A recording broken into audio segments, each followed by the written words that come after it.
आज अपना page number है 172। योग।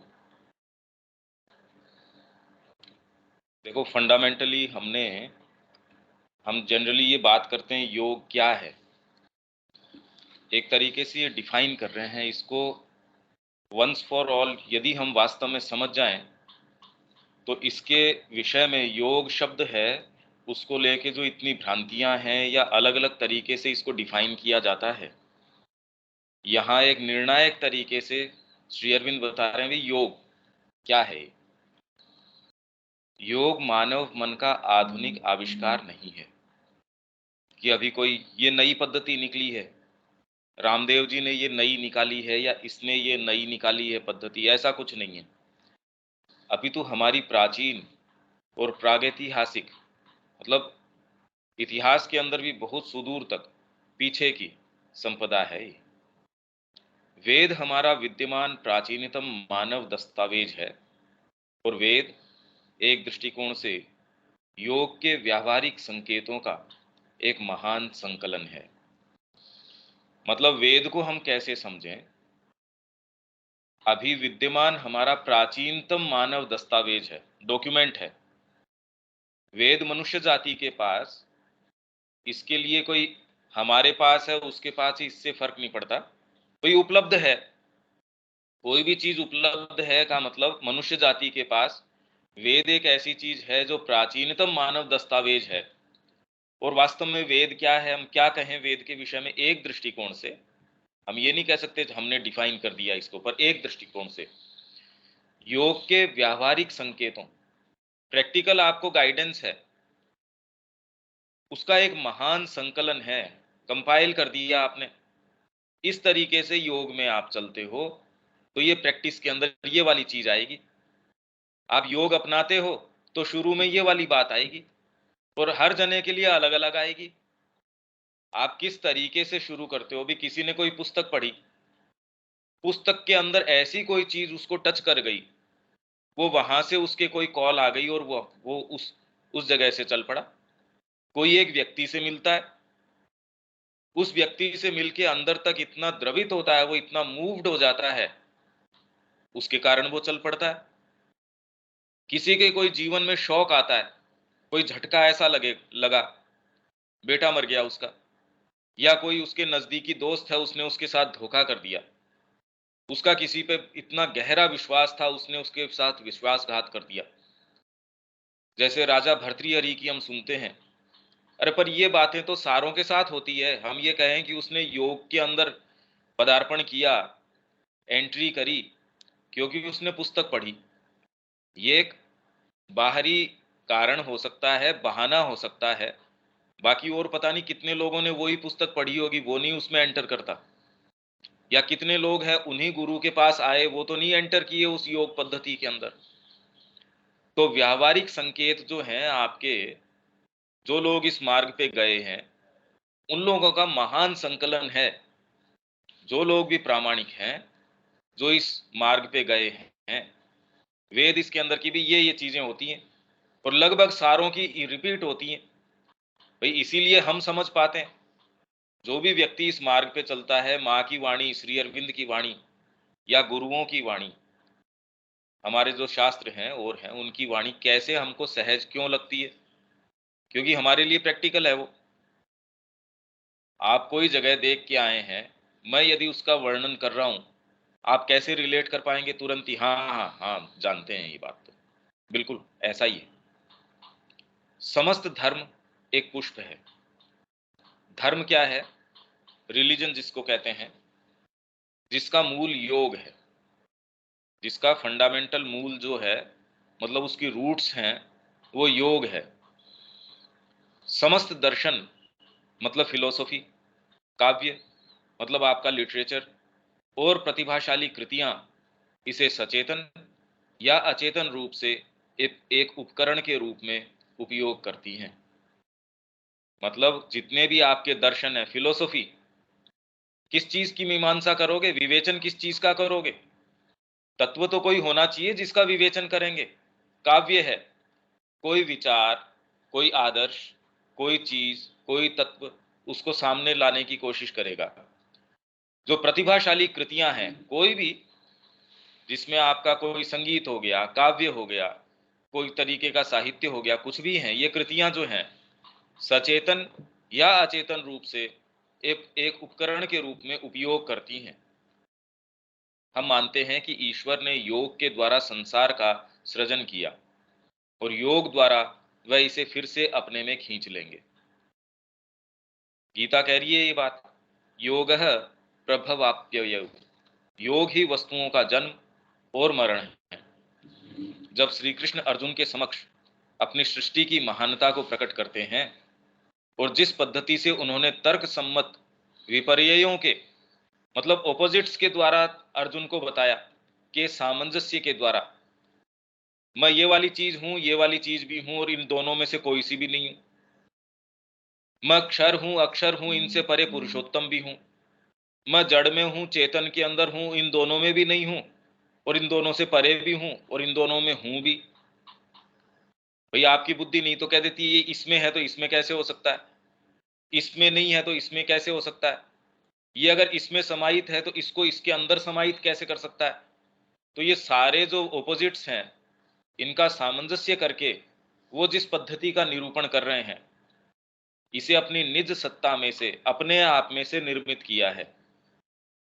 वह समझाते हुए कहते हैं, पश्य में योगम ऐश्वरम, मेरे दिव्य योग को देख। अर्जुन को कह रहे हैं ये, मतलब किस तरीके से मैंने संसार की रचना करी है, उसी पद्धति से जब आप वापस अपने मूल तक चले जाते हैं, वो योग है। अरे भाई योग का और मतलब क्या हुआ कि मैं वास्तव में क्या हूं, और जिस भी तरीके से मैं अपने आप के पास वापस चला जाऊंगा, अब वो आप प्राणायाम करके आपने एक पद्धति बना दी। पर अब जोरदार बात क्या है कि आप सारा प्राणायाम करके भी उसके पास नहीं जाओ, ये कोई जरूरी नहीं है। माता जी के पास कोई आया, पैकिंग डिपार्टमेंट में है, उसको बेचारे को टाइम ही नहीं मिल रहा और कोई दूसरी चीज के लिए, तो क्या योग नहीं कर रहा? दूसरा व्यक्ति जितना जप कर रहा है, ध्यान कर रहा है, चिंतन कर रहा है, उससे ज्यादा योग कर रहा है वो। माता जी के पेट्रोल पंप पे पेट्रोल भर के वो आदमी जितना योग कर रहा है, एक साधु जितने व्रत है, जितने अनुष्ठान है, जितनी क्रियाएं हैं, सारे करके भी उसका कोई लेना देना नहीं है कि वो योग का 1 इंच भी कर रहा हो, क्योंकि इसका मूल अंदर है। अगर ये ग्रंथि है कि मेरे को इससे प्राप्त हो जाए, उसको इससे कोई प्राप्त करना नहीं है। भाई योग कोई प्राप्ति के लिए ऐसा, जिसको आप प्राप्ति कहते हैं उसके लिए नहीं है। ये तो अपने आप को उत्सर्ग करना है, अपने आप को देना है, और देते हो किसी और को थोड़ी हो। आप कह रहे हो मैंने गुरु को अपने आप को दे दिया, तो गुरु भी आपकी ही अंतरात्मा का प्रत्यक्ष स्वरूप है। तो जब आप उसको जितना ही पूर्ण रूप से देते हो, तो कहते हैं हाँ ये योग है। उस प्रक्रिया के अंदर आपके जप है, तप है, ध्यान है, ये सारे भी हो सकते हैं। गुरु की आप पानी भर के लेके आ रहे हो, वो भी योग है। प्रोफेशनली चाहे कितना ही पानी दुनिया को आप पिला रहे हो बोतल में भर भर के, उसका योग से क्या संबंध है? तो योग जो है फंडामेंटली आपका जो दृष्टिकोण है, एटीट्यूड है, किस तरीके से कर रहे हो। हम आमतौर पर इस शब्द योग को एक अधिक सीमित अर्थ दे देते हैं। जनरली तो हमने, हाँ भाई ये योग कर रहे हैं, आप ध्यान कर रहे हो, ये कर रहे हो, वो कर रहे हो, हाँ जी योग कर रहे हैं, उसका कोई योग से लेने देना कोई आवश्यक नहीं है कि दूर दूर तक हो। उससे तो आपका अहंकार भले ही बढ़ जाएगा कि मैं ये सारे काम करता हूं, और जो वास्तव में गुरु के प्रति समर्पित है उसको फुर्सत ही नहीं है इन चीजों की। वो कहता है यार मेरे को ये ध्यान के समय माता जी का थोड़ा मैं ये एक उनको माला बना दूं, वो ज्यादा बढ़िया है।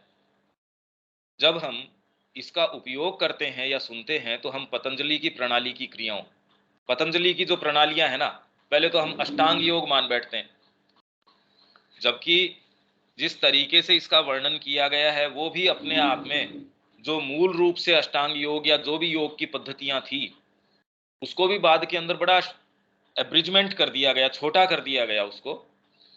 जिस तरीके से पतंजलि के अंदर योग को बताया गया है, वो भी जो मूल चीज है उसको आपको थोड़ा कर दिया गया उसको। तो आपने कहा यम है, नियम है, आसन है, प्राणायाम है, ये हम पहले ही पढ़ के गए हैं कि पहले जो हमको योगी लोग जो जितने आसन या प्राणायाम करते थे, अब तो उनके नाम भी नहीं पता। जितने वो पहले करते थे, अब तो हमको उनके नाम तक भी नहीं पता।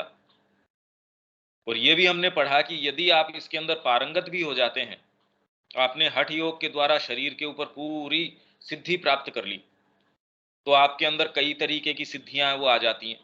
अणिमा है, लघिमा है, दूसरों के विचार को पढ़ना है, भविष्य को जान लेना है, अतीत को जान लेना है, दूसरे की काया में प्रवेश कर जाना है, दूसरे के विचार को दूर खड़े वैसे ही देख लेना जैसे आपके मन के अंदर विचार है, अपने विचार को उसके अंदर डाल देना और उससे क्रिया करवा लेना, दूर पड़ी वस्तु को अपने माइंड की पावर से उठा लेना। पर इनका किसी का भी योग से कोई दूर दूर तक संबंध नहीं है, बिल्कुल संबंध नहीं है इनका। भी विज्ञान भी कर रही है ये काम, तो धीरे धीरे विज्ञान की टेक्नोलॉजी कई जो क्रियाएं कर रही है, तो क्या योग होगी क्या वो? और आने वाले समय में और क्रियाएं कर पाएंगी, उसका योग से क्या संबंध है? तो हम पतंजलि की प्रणाली की क्रियाओं, लयबद्ध श्वास प्रश्वास, यही हम आज के भी योगा क्लासेस क्या करते हो उसके अंदर हम ब्रीदिंग एक्सरसाइजेस करते हैं। तो लयबद्ध श्वास प्रश्वास, विशिष्ट तरीके से बैठने, विशिष्ट तरीके से बैठने मतलब आसन हो गया, ये पद्मासन में बैठ गए, ये इस आसन के अंदर बैठ गए, तो ये योग है। इसका योग से दूर दूर तक कोई संबंध नहीं है। मन की एकाग्रता, आपने कंसंट्रेशन किया, त्राटक किया, आपने बड़ा ईमानदारी से आपने त्राटक किया, तो हो सकता है जिसको थर्ड आई कहें वो खुल जाती है, दूसरे के विचार सुन जाते हैं, कल क्या होने वाली घटना है वो आपको पता लग जाती है, आप किसी के रोग को थोड़ा सा कंसंट्रेट करते हैं उसको ठीक भी कर देते हैं। ये सारी शक्तियां आपकी उत्पन्न हो सकती हैं, इससे ज्यादा हो सकती हैं। मन की एकाग्रता के बहुत बहुत तरीके हैं। विपसना एक तरीके से करती है, दूसरा व्यक्ति कहता है अपने सांसों के ऊपर अपने ध्यान को केंद्रित करो, कोई दूसरा कहता है खाली विचारों को देखो, एक कहता है कि माँ का प्रकाश ऊपर से उतर रहा है और उसको विजुअलाइज करो कि आपके सिर से उतर के पांव तक सीधे एकदम धारा प्रवाह वो चल रहा है। ये विजुअलाइजेशंस भी हैं। इसकी हजारों हजार पद्धतियां हैं ये एकाग्रता करने की। कोई कहता है सामने फोटो लगा लो ओम की, उसके ऊपर एकाग्र करो, दूसरा कहता है नहीं आप इस तरीके से करो। त्राटक की बहुत तरीके की पद्धतियां हैं। कोई कहता अंगूठे को सामने रखो, कोई कहता मोमबत्ती सामने रखो, कोई कहता कुछ सामने रखो, कुछ आंख बंद करके बताते हैं, कुछ आंख खोल के बताते हैं। साधक की समाधि के विषय में सोचते हैं, फिर बाद में भाई अंतिम स्थिति उसकी क्या है, समाधि। अष्टांग योग में लास्ट में 8वीं जो कड़ी है वो है समाधि। इनका कोई भी वास्तव में योग से कोई लेना देना नहीं है। परमात्मा आपके रूप में आ गया तो कोई ट्रिक से बंध सकता है क्या? वो कितनी भी जबरदस्त आपने ट्रिक लगा ली हो, मतलब वो ट्रिक में बस में आएगा आपके? जो इतने ब्रह्मांड बना रहा है, जो इतने सारे जीवों की रचना कर रहा है, वो ट्रिक्स के अंदर बन जाएगा कि आप सांस इस तरीके से ले लो तो इस ट्रिक से परमात्मा पकड़ में आ जाएगा? ये तो बड़ी विचित्र बात है। और वो सारी ट्रिक से आ सकता है। आपकी अगर भावना है तो वो करे पत्रम पुष्पम फलम तोयम, आप फूल चढ़ा रहे हो, भगवान को एक पत्ता चढ़ा रहे हो, उससे भी बस में आ जाएगा। पर अगर ट्रिक करके कहो कि मैं पत्ता एक क्यों, फिर बाद में एक पूरा एक ट्रक चढ़ा देता हूं मैं इनको, अब उससे थोड़ी कोई बनने वाला। ये ट्रिक के विषय की चीज नहीं है कि दूध चढ़ाने से ये हो जाता है साहब, तो लाओ अब सारा दूध कितना भी खरीद लो उसको कौन जो रहा था। जल चढ़ाने से तो लाओ अपन तो पूरा का पूरा एक यहाँ बोरिंग कर देते हैं, सारे समय बोरिंग का पानी इनके ऊपर डालते रहते हैं, आप कहो उतने एचपी की मोटर लगा देंगे तो इससे अभिषेक हो गया साहब, 24 घंटे अभिषेक हो रहा है। अब मेरे को तो जो प्राप्त होगा, अब बताओ कोई एक लोटा चढ़ा के जिसको प्राप्त हो रहा है, आपने मल्टीप्लाई कर लिया तुरंत ही कि इस वॉल्यूम से पानी आ रहा है, तो एक लोटा गुणा ये, इसमें देखो इतने लोटे आ रहे हैं 1 मिनट के या 1 सेकंड के, तो इतना फल एक लोटे का, तो मेरे को इतना फल तो मिल गया, तो आपका मोक्ष तो शाम पहले ही हो जाएगा। ऐसा कुछ नहीं है भाई, इतने मंत्र की माला आपने करी तो आपको ये फल प्राप्त होगा। तो ऐसा करता हूं मैं 20 गैजेट के अंदर इतने मंत्र चला लेता हूं, वो अपने आप रिपीट करते रहेंगे, मेरे को उसका फल मिल जाएगा। तो आप समझते हैं कि नहीं, ये तो आपको खुद को जपनी पड़ेगी तो मिलेगा। तो वैसे ही योग कोई ट्रिक नहीं है, ये ट्रिक कर ली, ये वाली ट्रिक कर ली, आसन कर लिए, प्राणायाम कर लिया, क्योंकि ये सारी पद्धतियां, हठ योग भी करना रिलेटिवली आसान है। आप अपने आप के शरीर को प्रताड़ित कर रहे हो, चारों तरफ अग्नि जला ली, बीच के अंदर बैठ गए, ठीक है, शरीर को परेशान कर रहे हो। या आपने ये तय कर लिया कि इतनी मेरे को मालाएं, 1,08,000 मालाएं, 1,00,000 ये, इतने मेरे को ध्यान करना है, इतना तप करना है, ये सारे आप कर सकते हो, ये सब टोटल किया जा सकता है। मतलब कितनी भी प्रक्रियाएं, कितनी भी तकलीफें, कितने भी संघर्ष, ये सारे किए जा सकते हैं। पर आप ये कहो कि आप मुक्त रूप से, शुद्ध रूप से मां से प्रेम करो और कोई आपसे मांग नहीं की जाती, कहते भाई ये चीज नहीं होती। प्रक्रिया बता दो, इतने दिन आपको भूखे रहना है, वो कर लेंगे। पर ये कह दो आप मां से प्रेम करो, अब ये जबरदस्ती कैसे करवा लो? ये तो कोई योजना करके तो हो नहीं सकती ये चीज। ये तो अंतरात्मा में हो और वो आकृष्ट हो, चले चले, नहीं चले नहीं चले। तो वो कहते हैं घोड़े को आप जबरदस्ती पानी के पास तो लेके जा सकते हो, पिला कैसे सकते हो उसको? तो अपना केस तो उसी तरीके का है। आप मन की एकाग्रता जरूर कर सकते हैं, आप त्राटक कर सकते हैं, आप विपश्यना कर सकते हैं, क्रिया योग कर सकते हैं, आपको इनफैक्ट वो सर्टिफिकेट भी दे देंगे कि आपने 4 लेवल पार कर लिए, और आपके माइंड में कुछ फर्क आ भी सकता है, पर उसका साधना से, योग से कोई दूर दूर तक लेना देना नहीं है। मतलब आपको आगे भविष्य की पता चलनी शुरू हो सकती है, आपका शरीर के ऊपर इतना कमांड हो सकता है, अपने वाले पे नहीं, दूसरे के ऊपर भी, कि अगला बैठा है, आप चाहें वैसे क्रिया करेगा, आपका इतना कमांड है, आपके वातावरण पे इतना कमांड है, आपके इशारे मात्र से बादल है वो पानी गिराना शुरू कर देते हैं, बिजली कड़कनी शुरू हो जाती है। पर इसका योग से दूर दूर तक कहीं कोई लेना देना नहीं है। और एक योगी है, उसके पास कोई आवश्यकता नहीं है इनमें से कोई सी भी चीज हो, बिल्कुल शांति से बैठा है। मतलब राम जी वहां गए तो शबरी कह रही है मेरे गुरुजी ने बताया था, मैं तो आपका इंतजार कर रही थी। राम जी कह रहे अच्छा, अब बताओ, हम कह रहे एक तरफ तो अवतार, उनको एक बेसिक चीज का ही नहीं पता, अच्छा मैं वहां चलने वाला हूं, और उनके गुरुजी पहले ही बता के चले गए कि राम जी इस मनवंतर में इस समय आएंगे, उनकी तैयारी रखना। अब हम कहते हैं कि क्योंकि हमारे तो मापदंड इसी तरीके से हैं, ईगोइस्टिक चेतना को तो यही लगता है कि भी मेरे पास ये फैकल्टी है, मेरे पास ये शक्ति है। तो राम जी को यही बेसिक चीज का नहीं पता। बताओ, एक सोने का हिरण नहीं होता, एक इतनी सी सेंस की बात नहीं, उनके उसके पीछे भाग रहे।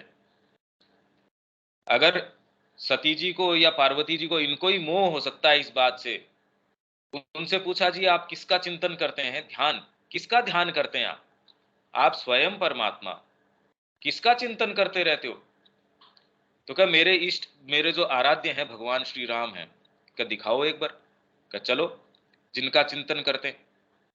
वो गए, वो तो सीता सीता करते उस पीछे विरह में दौड़ रहे हैं जंगल के अंदर। उनको भी ये वहम हो गया, भाई ये शिव जी का दिमाग तो नहीं खराब हो गया, ये इनके पीछे। तो जब वो भ्रमित हो सकते हैं, हमारी तो बात ही क्या है। ईगोइस्टिक चेतना कभी समझ नहीं सकती इस चीज को, ये प्रक्रिया कर लूं तो मेरे ये योजना से ये वाली चीज आ जाएगी। एकमात्र अंतरात्मा हमारी है, उसको किन्हीं कोई चीजों की आवश्यकता नहीं है, उसको कोई कारण की आवश्यकता नहीं है, और कोई दूसरे हिस्से में ये चीज नहीं है। परंतु ये तो विशिष्ट प्रणालियों के विवरण मात्र हैं, विशिष्ट प्रणालियां हैं ये। यम, नियम, आसन, प्राणायाम, प्रत्याहार, धारणा, ध्यान, समाधि, ये सारे के सारे ये विशिष्ट तरीके हैं। ये यम है, ये नियम है। आप मां से जुड़ जाओ, सारी प्रणालियां अपने आप हो जाएंगी। प्रणालियां स्वयं व मूल वस्तु नहीं होती, वैसे ही जैसे किसी सिंचाई की नहर का पानी स्वयं गंगा नदी नहीं होता। आपने सिंचाई की कोई नहर निकाल ली, 1000 नहर निकाल लो नदी के अंदर से, तो वो नदी थोड़ी हो गई। आप ये थोड़ी कहो कि वो तो कहोगे हमेशा भी नहर ही है, ये तो कितनी भी निकाल लो आप चाहे। आप पानी गंगा जी का ही आ रहा है इसके अंदर, ठीक बात है, पर ये गंगा नदी है, ये बात ठीक नहीं है। ये स्टेटमेंट कभी भी सही नहीं हो सकता। तो वैसे ही प्रणालियां हर व्यक्ति की अपनी अपनी तरीके की हैं। कई मेन पॉइंटर्स आपको दिए जा सकते हैं। बाकी एक ही माँ के दो बेटे हैं, दोनों की आत्मा की पुकार अलग अलग हो सकती है, दोनों ही अलग अलग गुरु के पास जा सकते हैं, और ऐसा हुआ भी है। मतलब ये कोई ऐसी चीज नहीं है, भारतीय संस्कृति में इसका बड़ा सही तरीके से पता था लोगों को। भाई कृष्ण प्रेम के उदाहरण में देखो आप, कृष्ण प्रेम ने यशोदा माँ को गुरु बनाया, और यशोदा माँ की बेटी है मोती रानी, उन्होंने कृष्ण प्रेम को गुरु बनाया। अब कितनी विचित्र बात है ये। मतलब माँ की जो बेटी है वो गुरु बना रही है माँ का जो शिष्य है उसको, जबकि माँ तो स्वयं विद्यमान है। तो मोती रानी ने गुरु बनाया कृष्ण प्रेम को, और कृष्ण प्रेम के गुरु है मोती रानी की माँ। तो क्या चीज है ये। अब बाहरी तरीके से तो आप कभी इसको बता ही नहीं सकते कौन किसका गुरु और किस कारण से किसका गुरु। ऐसी मैं ये कहता हूं कि आपके अंदर ये पावर्स आ जाए, इससे कोई गुरु तय नहीं हो जाता।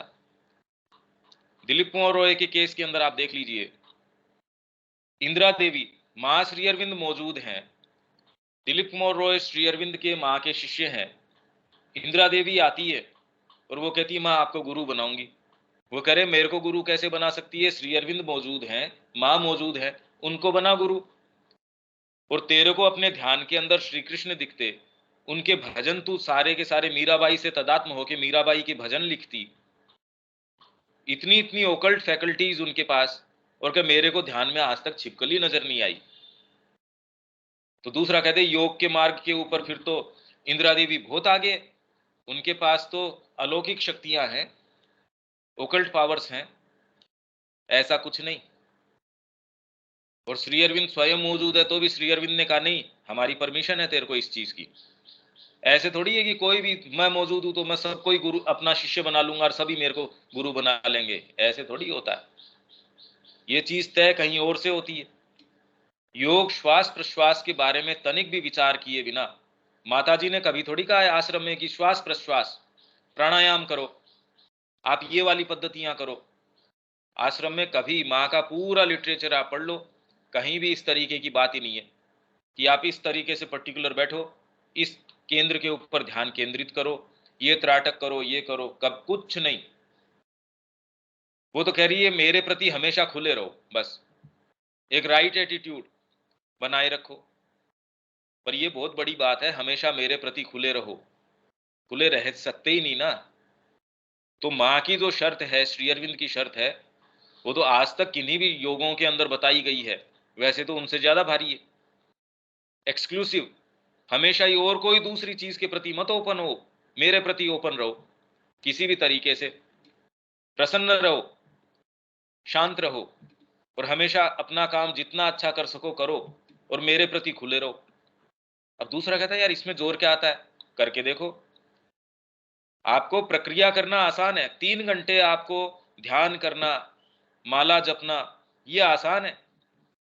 पर जब आपको नियम हटा दिए गए सारे के सारे, और आपको ये कहा गया कि आपको और कुछ नहीं करना है, बस खाली रिमेन ओपन टूवर्ड्स अस, हमारे प्रति खुले रहो, कोई भी काम करो वो हमारे उत्सर्ग करके करो, ये तो होता ही नहीं। आप कभी ये वाली बात नहीं, 7 घंटे काम करवा लो, 8 घंटे काम करवा लो, उसके बाद थोड़ा तो मेरे को चांस दो। और सारी पद्धतियों में मिल सकता है आपको, मां श्री अरविंद की पद्धति में नहीं मिल सकता। किसी भी मुद्रा में, आप एक मुद्रा में बैठ गए, साहब पद्मासन में बैठ गए, मैंने अंगुलियों को जोड़ के ऐसे बैठ गए या इस तरीके से बैठ गए, या बिना किसी आसन के ध्यान लगाने पर जोर दिए बिना, मां श्री अरविंद कहीं इस तरीके का आग्रह नहीं रखते इतनी देर बैठ के ध्यान करना, इतनी देर बैठ के इस तरीके से करना।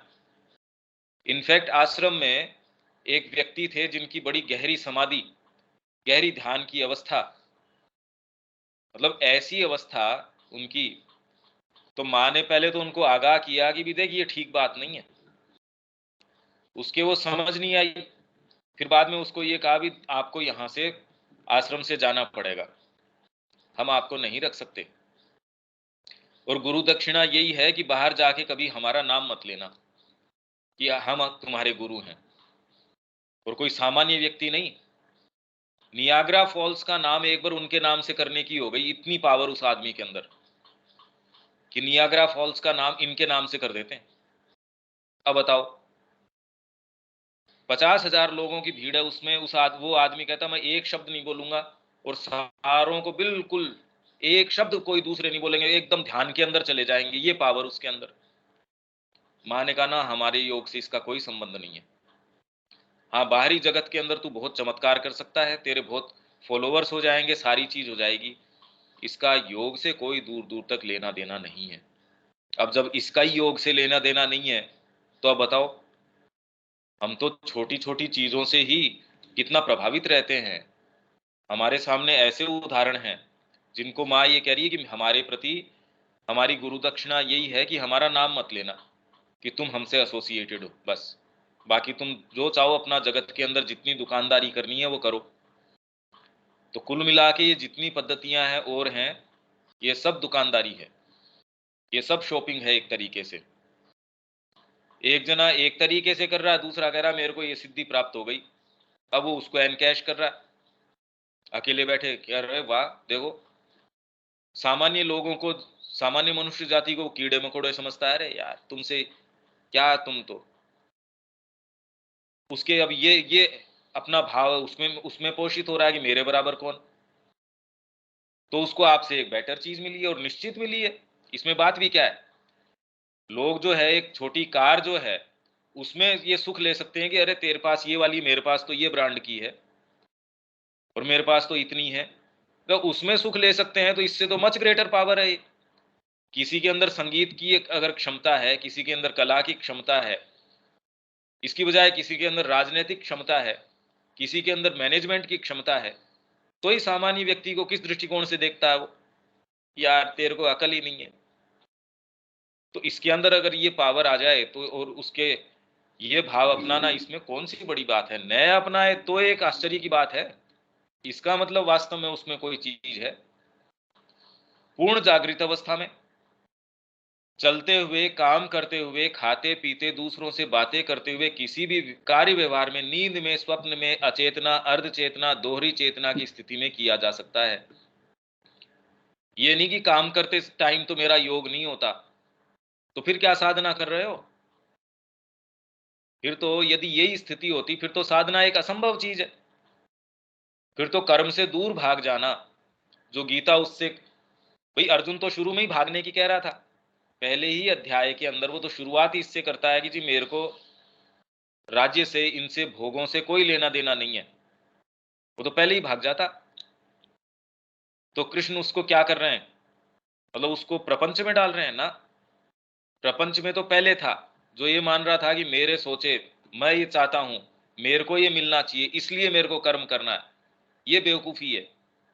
आप इसलिए साधना कर रहे हो कि मेरे को ये प्राप्त हो जाए, मेरी साधना हो जाए। अगर ये भी मन में विचार है कि मेरी साधना हो जाए, तो ये अचूक उपाय है, आपकी कोई साधना वादना कुछ नहीं होनी। मेरे को भगवान की प्राप्ति हो जाए, मुश्किल है। वो तो उतनी प्राप्ति होगी जितना आपकी पात्रता है, तो उसमें कितना क्या मिलने वाला है। वो तो जो ऊपर बता ही दिया कि गंगा नदी को नहर में, कितनी भी विशाल नहर हो, नहर तो नहर ही है, आप नदी को नहर के अंदर कैसे समाहित कर सकते हैं। यह कोई रामबाण उपाय या प्रणाली या तय प्रयोग नहीं है, बस ये आ गया। और मनुष्य जाति आज तक रामबाण उपायों के ही थपेड़ों में रही है। कम्युनिज्म आ गया, बस अब तो हो ही जाएगा काम। सोशलिज्म आ गया, बस अब हम देश को लेके लेके चलेंगे आगे। मतलब स्वतंत्रता मिलने के बाद में हमारे जो शुरुआती नेता थे, उन्होंने कहा ओहो, हमारे आज के मंदिर, भाखड़ा नांगल, हमारे जो उद्योग हैं, शुरू के अंदर जो आपके ये जवाहरलाल नेहरू जिस तरीके के भाषण देते थे कि ये हमारे मंदिर हैं, आज के जो मिले हैं ये मंदिर हैं, बस हम इस मॉडल के ऊपर इसका पालन करके देश को बस जिन ऊंचाइयों के ऊपर लेके चले जाएंगे। अब ये हरित क्रांति आने वाली है, अब ये श्वेत क्रांति आने वाली है, अब ये हम हाइब्रिड बीज भी काम में ले लेंगे। हाँ ठीक है, एक समय आवश्यकता थी क्योंकि देश भूख से मर रहा था। तो ये रामबाण उपाय जो है ना, ये थपेड़े हमेशा ही, आज भी ये कहते हैं बस ये रामबाण उपाय है, आप ये वैक्सीन लगा लो, ये रामबाण चीज है। या ये वाला आप प्राणायाम कर लो, बस आपका ये रामबाण उपाय है। ये कोई भी रामबाण आज तक तो हुआ नहीं। मतलब कोई भी उपाय आपका कि ये अल्टीमेट है, ये कैपिटलिज्म या सोशलिज्म या कम्युनिज्म या ये इज्म या वो इज्म या ये धर्म या वो धर्म, इन सब के नाम के ऊपर जितना रक्तपात हुआ है, किसी भी धर्म के नाम के ऊपर भी जितना खून बहाया गया है, देखो आप। तो यह कोई मतलब योग कोई रामबाण कि ये वाला रामबाण उपाय है या ये प्रणाली है या ये तय प्रयोग है, ये प्रैक्टिस ये कर लो बस हो गया आपका। ये इस तरीके, इसको कौन कहता है ये काम कर लो और प्रभावी है। लोग जो अपनी संस्कृति में, वहां पाश्चात्य संस्कृति में इतने परेशान हैं, वो कहते हैं भाई यहाँ आके बड़ा सुख मिला हमको, तो 20 दिन का इनका पैकेज है, इतना मैं पैसा देता हूं, इसमें बड़ा अच्छा लगता है। सदगुरु भी यही काम कर रहे हैं। वहां ये कह रहे हैं भाई ये आजकल तो ये फैशन हो गया, तय प्रयोग हैं, इतनी बार आ जाओ, ये इतनी माला माला कर लो आपके नाम से, मतलब इतना आप पैसा कर दो, हवन कोई दूसरा कर देगा आपके नाम से। कर रहे हैं ना ये, आपने हवन का पैसा दे दिया, हवन कोई दूसरे कर रहे हैं आपके नाम से। तो तय प्रयोग है, योग इनमें से कोई सा भी नहीं है। वो कोई मुद्रा में हो सकता है, बिना मुद्रा के हो सकता है, किसी आसन में हो सकता है, किसी आसन के बिना हो सकता है, ध्यान लगाने पर हो सकता है, बिना ध्यान लगाए हो सकता है, जागृत अवस्था में हो सकता है, चलते फिरते हो सकता है, काम करते हुए, खाते हुए, पीते हुए। अब ये कहते हो दूसरों से बातचीत करते हुए तो आप ध्यानस्थ अवस्था में नहीं रह सकते। अब माता जी ने किसी के पब्लिक रिलेशन मेंटेन करने का काम दिया हो आश्रम में, अब वो तो बेचारा कहे रे मेरे को तो मेरा तो गड़बड़ हो गया, और एक को समाधि जचाने की ड्यूटी दी। इसीलिए वहां कानाफूसी चलती थी आश्रम के अंदर। दिलीप कुमार रॉय ने भी ये बात लिखी, क्योंकि श्री अरविंद किसी से मिलते नहीं थे, अपने रूम के अंदर कन्फाइंड थे वो। तो सारे लोग ये कानाफूसी करते थे कि क्योंकि 3-4 ही अटेंडेंट थे श्री अरविंद के, तो कह जी उनको तो उनका तो योग हो जाएगा, हमारा योग होगा नहीं। क्योंकि कुल के अंदर अभी भी ये बात है मन में, मेरे को क्या प्राप्त हो रहा है भाई, श्री अरविंद को मैंने दिया है कोई चीज तो मेरे को मिलनी चाहिए ना वापस। जैसे आप कोई होटल में जाते हैं तो आप कोई करेंसी देते हैं, वो करेंसी आप नोट के रूप में दे सकते हो, आप अपने क्रेडिट कार्ड से पेमेंट कर सकते हो, पर आप जितने का पेमेंट करते हो उतने का आपको ये राइट है कि इतनी सुविधा मेरे को मिलनी चाहिए। ये वाला रूम मैंने बुक किया है, इसके अंदर आप ब्रेकफास्ट भी देते हो, ये भी देते हो, ये सुविधाएं हैं, 5 स्टार है तो इसमें ये सुविधाएं हैं, ये मेरे को मिलनी चाहिए। तो वैसे ही माँ को मैंने जो करेंसी दी, माँ एक होटल कीपर है, और जो करेंसी माँ ने दी, मैंने माँ को दी, वो है मेरी भक्ति, मेरा समर्पण, मेरा जो भी था मैंने माँ को समर्पित कर दिया। अब इसके एवज में माँ को मेरे को कम से कम मन की शांति, मेरी सिक्योरिटी, मेरे को अच्छे अनुभव, मेरे को ये अंदर से महसूस होगी हाँ मेरी साधना हो रही है, मेरी मृत्यु नहीं होगी, मेरे शरीर में कोई तकलीफ नहीं आएगी। तो जब पहली बार मृत्यु हुई आश्रम में सारों का विश्वास डगमगा गया, अरे हम किस लिए आए थे यहाँ योग करने, ये सुप्रामेंटल योग की बात कर रहे हैं, हम तो सोच रहे थे मृत्यु नहीं होगी, यहाँ तो मृत्यु हो गई। कुल मिला के हमारी प्रकृति हमेशा ही बार्गेनिंग के मोड में रहती है। ये करेंसी दी, इसका ये मिलना चाहिए, मैंने उनको भक्ति दी तो इससे ये मिल जाना चाहिए, उसमें ये करेंसी है, इसमें ये करेंसी है। तो जब तक आप ये कोई भी योजना है, अब ये सोच रहे हो आप कितनी मुश्किल बात है ये, इससे परे हमारी प्रकृति जानती ही नहीं। मैंने इतनी माला जपी तो इसका ये फल तो मिलना ही चाहिए, ये योग नहीं है। इस योग से इन्होंने ब्रह्मांड की या सृष्टि की रचना करी भी नहीं। इस चीज से रचना हो सकती है क्या, इस बार्गेनिंग से? तो यह कोई रामबाण उपाय या प्रणाली या तय प्रयोग नहीं है, अपितु ब्रह्मांड की प्रकृति मात्र पर आधारित प्रक्रिया का एक शाश्वत सत्य है।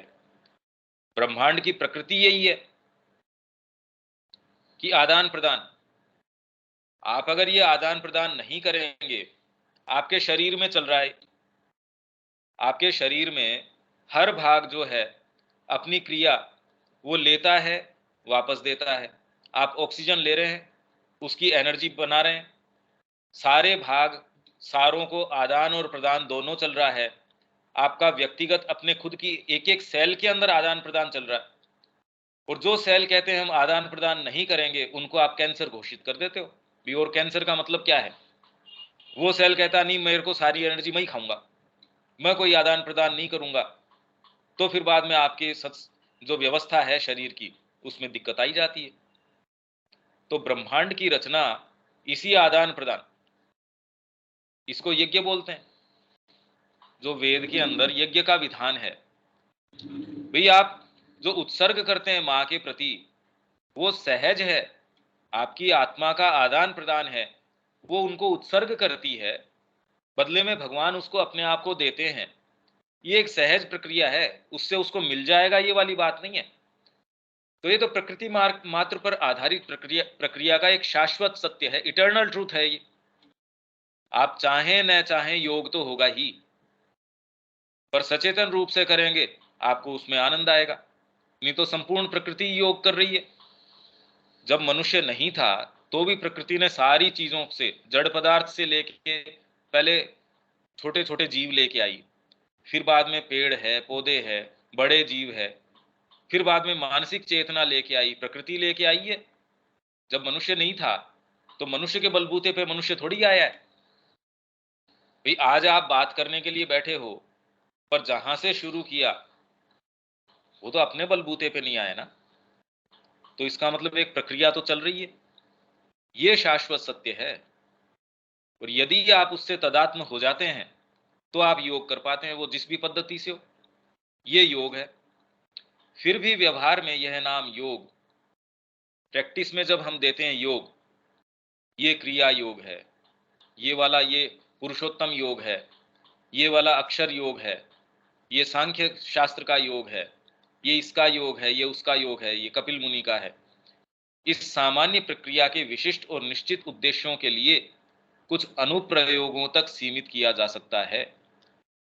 आपने ये नाम, जैसे आपने ले लिया पूर्ण योग, श्री अरविंद का पूर्ण योग है, तो आप ये कह रहे हो भी पूर्ण योग के अंदर और एक भक्ति योग है, या फिर एक कर्म योग है, ज्ञान योग है, हठ योग है, राजयोग है, ये जितने भी नाम आप देते हैं, तो प्रश्न तो आप करेंगे कि फिर श्री अरविंद के योग में अलग क्या चीज। तो आपको डिफाइन भी करना पड़ेगा कि भी श्री अरविंद का योग ये है, दूसरा वाला योग ये है। श्री अरविंद जब योग का समन्वय कर रहे हैं तो वो कह रहे हैं इस योग का ये इस तरीके से आप शुरू करते हैं, ये वाला योग इस तरीके से शुरू करता है। पूर्ण योग इन सारों तरीकों से शुरू कर सकता है, या किसी एक प्रणाली से शुरू करता है। जैसे आप अपने घर से निकले, घर के सामने की रोड तो कोई बहुत ज्यादा रोड तो नहीं हो सकती, आप जिस भी रोड से निकलते हैं वो किसी एक मेन रोड के ऊपर लेके जाती है, वो मेन रोड फिर बाद में किसी हाईवे के ऊपर लेके जाती है। तो उसी तरीके से आप कोई एक पद्धति लेके चल सकते हैं। आप अपने घर से निकले तो आपको तुरंत में कहा भी इतनी सारी चीजों की आवश्यकता नहीं है। बच्चे को पहले ही कह दें कि सारी पद्धति तेरे को मैं एबीसीडी के समय ही बता दूं, तब कुछ नहीं, तेरे लिए तो अभी तुरंत के लिए यह है ए, अच्छे से बना, ए से फिर बाद में ये शब्द बनता है, अब बी, ये सी।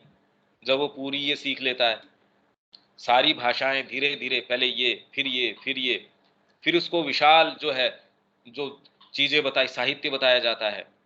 फिर अगर और उसमें कैपेबिलिटी हो तो उसको फिलोसॉफी बताई जा सकती है। अब आके उसमें ये क्षमता है कि वो प्रश्न उठाए कि नहीं ये फिलोसॉफी का मैं खंडन करता हूं, पर पहले दिन थोड़ी खंडन कर देगा वो। तो योग एक क्रिया, ये प्रक्रिया विशेष को हम जब बताते हैं उसके अनुप्रयोग, उसको जब आप अप्लाई करते हैं तब कह देते हैं ये वाला योग।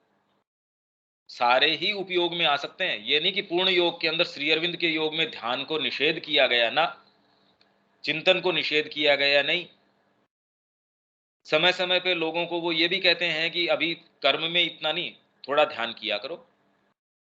कोई ध्यानस्थ सारे समय रह रहा है उसको कहते ना कर्म में भी रहा करो, लोगों के साथ भी डीलिंग किया करो, नहीं तो आप अपनी सब्जेक्टिव वर्ल्ड्स के अंदर रहना शुरू कर देंगे। तो गुरु जानते थे किसके लिए क्या आवश्यकता है, और वो सारे काम करके भी योग कोई दूसरी चीज से होता है, वो कोई प्रक्रिया से योग थोड़ी होता है। डाइनिंग हॉल में किसी की ड्यूटी दे रखी है, तू पास चेक कर। पौंडीचेरी में बैठा एक आदमी आराम से, आप आते हो, आपके पास चेक कर रहा है, फिर भी योग हो रहा है उसका। पर आप इसको प्रणालीबद्ध थोड़ी कर सकते हैं। आप ये कहें कि नहीं नहीं, आप अब आप पास चेक करना शुरू करो, ये योग हो जाएगा। जितने आपके जो जो कूपन है, जितने चेक कर लोगे, फिर तो ये कंडक्टर है या फिर जो ट्रेन की टिकट बना रहे हैं, उनका तो योग जबरदस्त हो जाता होगा। तो इसलिए ये एप्लीकेशन जिस तरीके से है, वो कोई उस क्रिया से कोई योग नहीं हो जाता। योग एक बड़ी विचित्र, एक अलग पद्धति है। तो सारे काम करके भी योग ना हो और कुछ न करके भी योग हो रहा हो आपका, और आज एक चीज करके योग हो रहा है, आपने कल बदल दिया, उसको कल करके योग हो रहा है।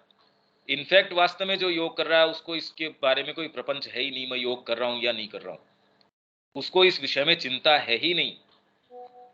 इनफैक्ट जिसके मन में ये चिंता है कि मेरा योग, ये मानो वो योग से दूर है।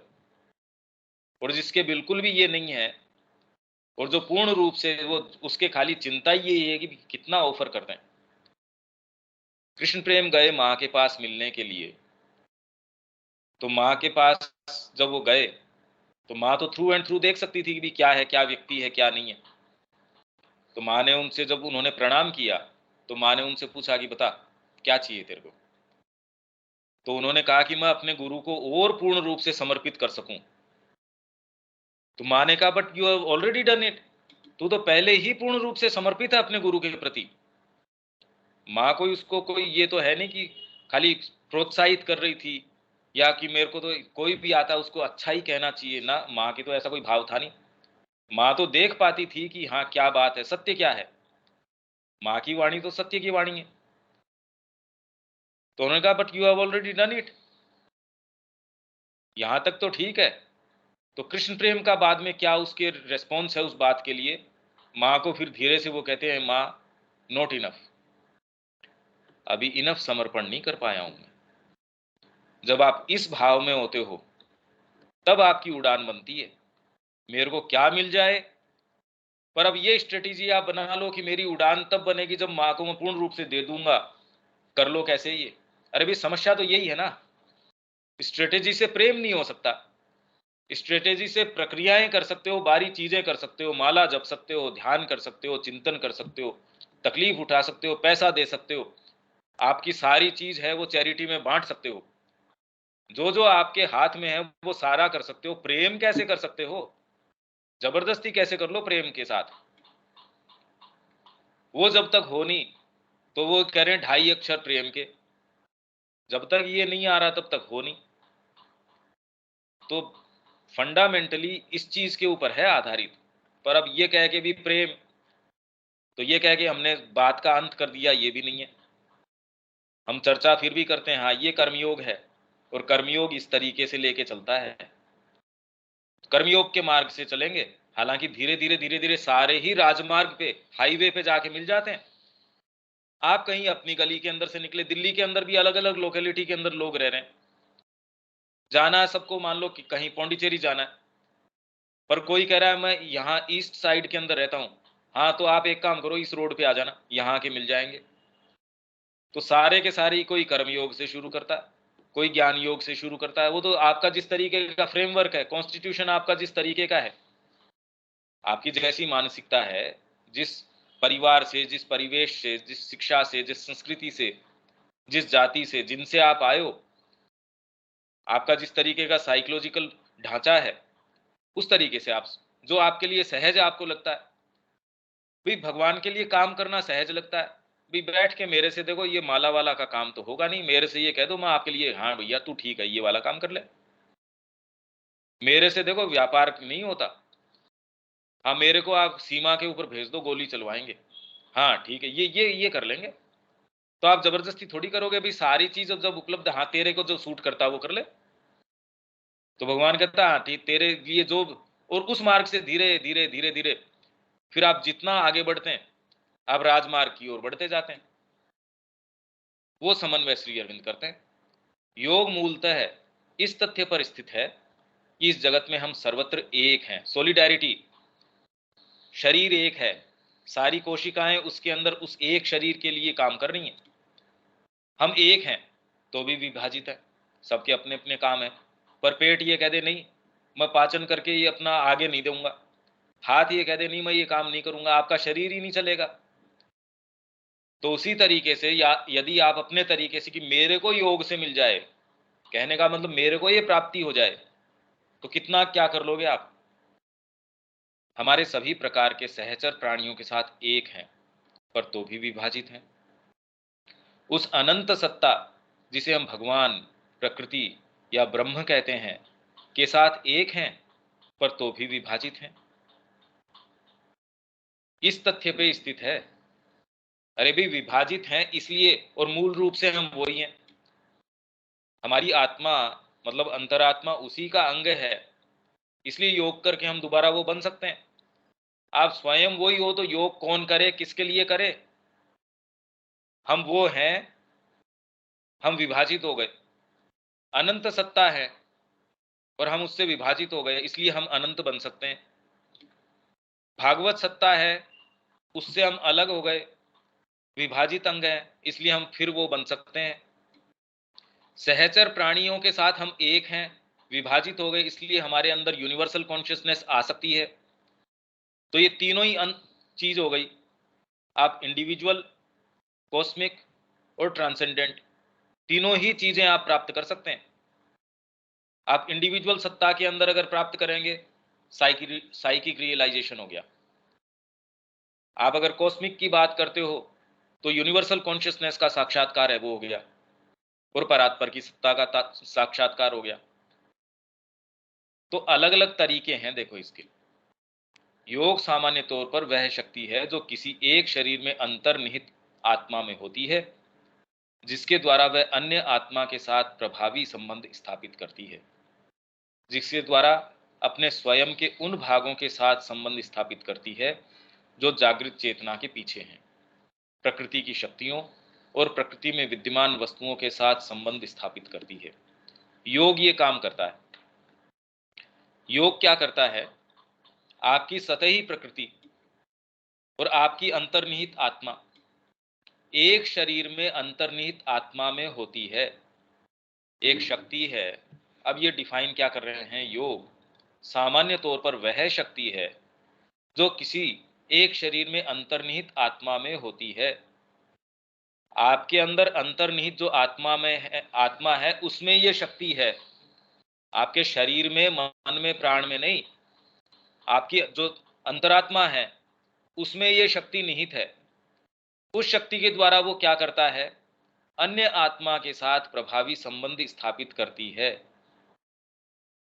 इफेक्टिव रिलेशन के अंदर आती है वो, जिसके द्वारा अपने स्वयं के उन भागों के साथ संबंध स्थापित करती है जो जागृत चेतना के पीछे हैं। भाई आपके पीछे आपकी स्वयं की लेयर्स हैं, मन की भी अपनी लेयर्स हैं। एक कलाकार देखिए कितनी चीज को रिवील कर पाता है, देख पाता है, एक सामान्य व्यक्ति नहीं कर पाता। वैसी चेतना की आपकी लेयर्स पे लेयर्स हैं। एक कल्टीवेटेड व्यक्ति है, मैनेजमेंट जो जानता है, उन्हीं रिसोर्सेज को जाके 15 मिनट के अंदर वो ऐसे अरेंज करेगा कि काम बनना शुरू हो जाएगा। और वही एक दूसरा व्यक्ति जिसको बेचारे को मैनेजमेंट नहीं आता, चलता जो एकदम अच्छे से चल रही है कोई फैक्ट्री, 2-4 दिन बाद में स्ट्राइक होना शुरू हो जाएगी, समस्या आनी शुरू हो जाएगी, या उसके अंदर न समय पे माल आएगा, न समय पे भुगतान होगा, लोग जो है विद्रोह करना शुरू कर देंगे। और एक जिसको दूसरे के अंदर ये फैकल्टी है, वो जाके तुरंत उस स्थिति को 15 मिनट के अंदर कंट्रोल कर देगा। क्या है ये? शक्ति है ये भी, ये एक फैकल्टी है। तो हमारे अंदर इतनी इतनी लेटेंट फैकल्टीज हैं। तो योग क्या है, आप में अंतर्निहित एक आत्मा है, उसकी शक्ति है, उसके साथ वो कैसे इंटरैक्ट करती है। भैया आप अगर प्रकृति से बात कर रहे हैं, इंटरेक्शन तो कर ही रहे हैं आप, व्यक्ति का व्यक्ति से, व्यक्ति का स्वयं अपने आप से, अपनी अच्छी अंदर की चीजों से प्रकृति में विद्यमान वस्तुओं के साथ संबंध स्थापित करती है। अगर ये संबंध नहीं होता तो त्राटक करने से या कोई भी काम करने से योग थोड़ी हो सकता था। या कह रहे हैं माँ के लिए मैं माला बना रहा हूं, अब क्या चीज है ये? आप इंटरेक्ट तो कर ही रहे हैं, आपके भाव को आप स्थापित कर रहे हो उस क्रिया के अंदर, इंटरेक्शन चल रहा है, शरीर के द्वारा चल रहा है। आप उसको कर्मयोग कह सकते हो, भावना के द्वारा चल रहा है आपके हृदय का, जो भाव योग, भक्ति योग कह सकते हो। चिंतन वगैरह के द्वारा चल रहा है, आप चिंतन कर रहे हो उस चीज का, तो ज्ञान योग हो सकता है। बाकी हो तो आप एक ही, इसलिए एक पूर्ण योग है। मैं किसी समय बैठ के कोई चीज का चिंतन कर रहा हूं, तो मैं तो वही व्यक्ति हूं। मैं कर्म कर रहा हूं तो भी मैं ही हूं।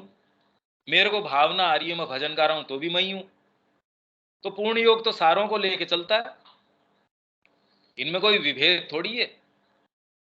तो आपके अंदर की ये जो शक्ति है, वो किसी भी माध्यम से वो अपने आप को एक्सप्रेस करती है, इंटरैक्ट करती है, संबंध स्थापित करती है उस परमोच्च प्रज्ञा, शक्ति और आनंद के साथ संबंध स्थापित करती है, जो या तो अपने आप में उस मिलन के लिए जगत का संचालन करती है, या हमारी अभिव्यक्त सत्ता, ज्ञान, क्षमता, बल या आनंद को बढ़ाने या संशोधित करने के उद्देश्य से जगत का संचालन करती है।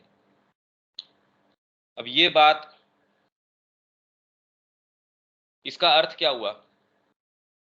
हमारे अंदर इन चीजों को, मतलब आप जो भी इंटरेक्शन कर रहे हैं उसके अंदर योग है एक तरीके से। आप किस बिजनेस डीलिंग कर रहे हैं, जाने अनजाने किसी चीज की व्यवस्था इस तरीके से है, पता नहीं कौन सी चीज उससे क्या चीज प्राप्त कर रही है। हाँ, सचेतन रूप से जब आप ये करते हो तो योग है। हमारी अभिव्यक्त सत्ता, ज्ञान, क्षमता, बल या आनंद को बढ़ाने या संशोधित करने के उद्देश्य से जगत का संचालन करती है। तो ये सारा जगत मानिए इस तरीके से है कि हम शीघ्रतम रूप से कैसे अपनी आत्मा के संपर्क में आ जाएं। आप पुस्तक पढ़ते हैं, वो काले अक्षर से कोई ज्ञान थोड़ी आता है। सावित्री के अंदर वैसे तो शब्द ही लिखे गए, क्या है उसके अंदर, पर एक इस तरीके से बाहर शब्दों के अंदर एक चीज रख दी गई और एक पर प्रक्रिया बना दी गई। भाई माला बना के योग हो पा रहा है और आप चिंतन करके भी योग नहीं कर पा रहे।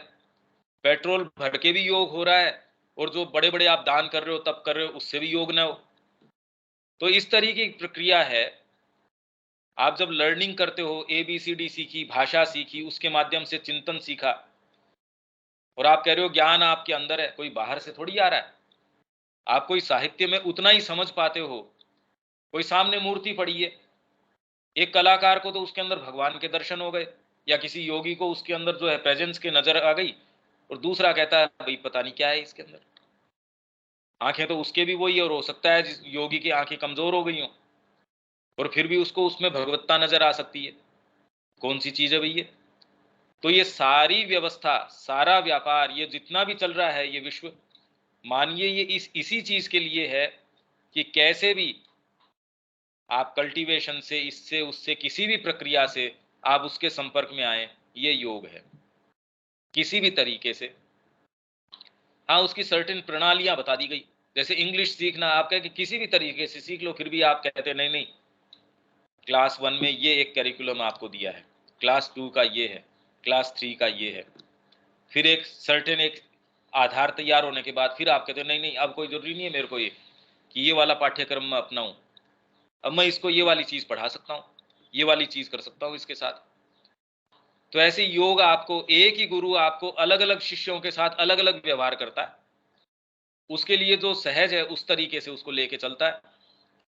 श्री अरविंद एक सर्टेन योग की, वो पूर्ण योग की प्रणाली है, पर उसके अंदर भी कोई ये थोड़ी कि सारों को ये कहे कि सब एक ही तरीके से करो, कर भी नहीं सकते। तो कोई भी प्रणाली जो हमारे आंतरिक अस्तित्व और हमारे बाहरी ढांचे को इन उद्देश्यों के लिए सुव्यवस्थित करती है, उसे योग की एक प्रणाली कहा जाता है। आपके डी पर कोई चीज है और आपको एक बाहरी ढांचा मिला है, उसके लिए आप सुव्यवस्थित करते हो। मेरे को व्यापार करना है, तो ये बता रहे हैं भी मैनेजमेंट स्किल्स ये हैं, तो आपको ये कुछ बेसिक्स बताते हैं, ये मैनेजमेंट के अंदर ये चीजें करो भाई, ये वाले काम मत किया करो। व्यापार के अंदर अगर झूठ बोलोगे ज्यादा लंबा व्यापार नहीं चलेगा। आपको कि ये टिप्स दे दो जी मेरे को, जिससे क्या होगा, इससे ये होगा। कुछ लोग हैं बिना टिप्स के बहुत आगे चले जाते हैं, कुछ है वो सारी टिप्स को फॉलो करके भी, क्यों, उनके अंदर वो बेवकूफ हैं, वो टिप्स के हिसाब से चल रहे हैं। तो कुछ है वो योग को बिल्कुल नैष्ठिक रूप से करके भी उनका योग कुछ नहीं होता। और कुछ हैं वो ऐसा है जैसे उड़ते चल रहे हैं, क्योंकि इसका क्रक्स दूसरा है। पर इन्होंने डिफाइन कर दिया कि आपका जो आंतरिक अस्तित्व है, डीपर अस्तित्व है आपका, डीपर आपकी सत्ता है, और आपको बाहरी ढांचा मिला है, शरीर का मिला है। कर्म वैसे करो जो उसके कंड्यूसिव हो, भावना वैसी हो। मैंने उद्देश्य तो ले लिया कि मेरे को व्यापार करना है, भाई सुबह उठा नहीं जाता। व्यापार के समय मेरे कोई क्लाइंट आने वाला है, यार इस समय तो मेरा खाने का टाइम है, उसको कहो कि और कभी आए, अभी नहीं। या फिर इस समय आपको व्यापार की मांग ये है, अरे भाई ये तो मेरे से नहीं किया जाएगा, आप थोड़े दिन में व्यापार से आउट हो जाओगे। मेरे को खिलाड़ी बनना है 1 नंबर का, तो सुबह आपको व्यायाम करना पड़ेगा, यार ये तो मेरे से नहीं होता। डाइट के ऊपर आपको कंट्रोल करना पड़ेगा, ना ना ये तो नहीं होता मेरे से। तो कभी फिर ये दोनों चीजें तो एक साथ नहीं चल सकती। तो वैसे ही आपके अंदर यदि आप ये चाहते हैं कि आंतरिक अस्तित्व आपका हो, तो फिर आपका कर्म उससे कंड्यूसिव होना चाहिए। चिंतन है, उसके अंदर आप सोच रहे हो दूसरी चीजें, फिर बात करते हो कि मैं माँ की ओर बढ़ क्यों नहीं रहा। अब ये तो काम कैसे हो सकता है, ये नहीं हो सकता। भावनाएं आपकी पता नहीं कहाँ कहाँ लगी हुई है। भी आपको इंस्ट्रूमेंट क्या मिला है, मन मिला है, प्राण मिला है, शरीर मिला है। इस इंस्ट्रूमेंट को आपने जो अंदर कोई चीज तय करी, उसके तरीके से सुव्यवस्थित कैसे करें, ये योग की एक प्रणाली है। जो ज्यादा जितना बढ़िया तरीके से कर लेती है या आपके तरीके से कर देती है, उतनी अच्छी प्रणाली है। भाई इस तरीके से आप चलो तो आप फटाफट उसके ऊपर चले जाएंगे। ये योग के विषय में है। अब इस बारे में किसी को कोई बात, रविकांत जी, जनरली जो ये इतनी योग की चर्चाएं होती हैं, हाँ जी, हाँ क्लियर है, सब बिल्कुल स्पष्ट है, 100%। ये किसी प्रणाली में नहीं बांधा जा सकता, और फिर भी प्रणालीबद्ध किया जाता है आपकी सुविधा के लिए। प्रणालीबद्ध तो किया ही जाता है। हाँ जी शब्या जी, इसके अंदर कोई बात?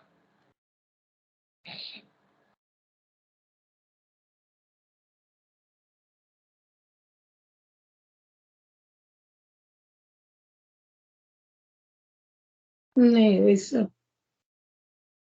ठीक है, किसी और के कोई बात है क्या? गौरव, विवेक?